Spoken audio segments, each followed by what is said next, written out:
شیخ محترم سوال یہ ہے کہ اگر کوئی آدمی یعنی اگر امام 3 رکعت پڑھا رہا ہے تو کوئی آدمی آخری رکعت میں ایک وتر کی نیت کر کے شامل ہو سکتا ہے کہ نہیں ہو سکتا؟ بھائی کا سوال یہ ہے کہ اگر کوئی امام 3 رکعت وتر پڑھا رہا ہے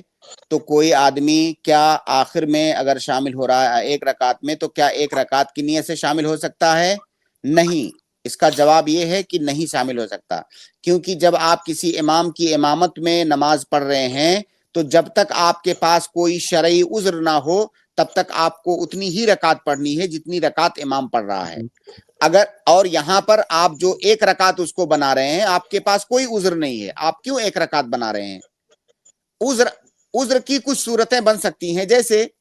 کوئی امام جو ہے